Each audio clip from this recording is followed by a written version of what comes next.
ముందుగా రక్షణ పొందుకోవాలంటే వాక్యాన్ని వినాలి, సత్యాన్ని వినాలి. ఆయన వాక్యమే సత్యము.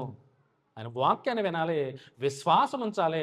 మూడోదిగా మారు మనసు తెచ్చుకోవాలి. నాలుగోదిగా ఒప్పుకోవాలి. ఏం ఒప్పుకోవాలి? ఇక్కడ ఏం ఒప్పుకోవాలి? ఈ పాపాలను ఒప్పుకుంటావు సరే, ఏమని ఒప్పుకోవాలి? క్రీస్తు దేవుని కుమారుడని, దేవుడు మృతుల్లో నుండి ఆయన లేపనని నీ హృదయంలో ఎప్పుడైతే నువ్వు, అదే చెప్తున్నాడు పౌలు.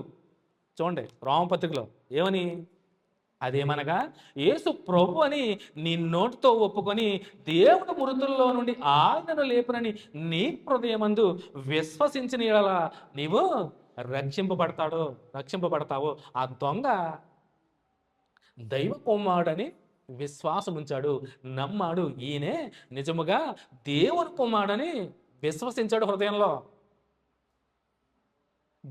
దేవుని కుమారుడు, దైవ కుమారుడు ఈ క్రీస్తే, ఈ యేసే అని విశ్వాసం ఉంచాడు, నమ్మాడు గనుకే ప్రభు నీవు నాతో కూడా పరదేశంలో ఖచ్చితంగా ఉంటావు అన్నాడు. ఉంటావు అన్నాడు. ఈ రాజ్యం వస్తుంది, అందులో నన్ను జ్ఞాపకం చేసుకోమని ఎలా అనగలిగాడు అంటే ఇందు నిమిత్తమే. నన్ను జ్ఞాపకం చేసుకొని అడిగితే ఇందాక అడిగాను మిమ్మల్ని, ఎందుకు అలా అడిగాడు జ్ఞాపకం చేసుకోమని ఆయన అడిగినప్పుడు, దీన్ని ఆయన ఆ దొంగ విశ్వాసం ఉంచాడు. ఈ మాటల మీద విశ్వాసం ఉంచాడు కనుకనే చూడండి, ఆయన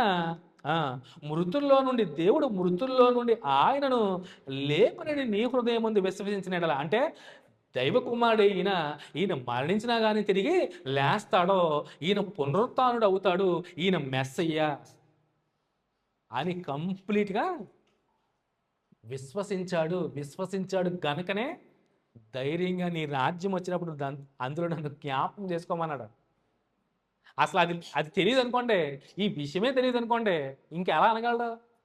పోన్లే మేమైతే దొంగలం, చనిపోతున్నాం, నువ్వు ఏ తప్పు చేయలేదులే అని వాదార్చేవారి తప్పితే, చూడండి కామన్గా చెప్తున్నాం, లోకం ఏమనుకుంటుందంటే నిజంగా ఇద్దరు దొంగలం లోకంలో ఉన్నటువంటి వారే అయితే కనుక ఒకడు తిట్టాడు అనుకోండి, ఇంకోడు ఆయన వాదార్చేవాడు తప్పితే ఈ మాట అనేవాడు కాదు. అవునా కదా?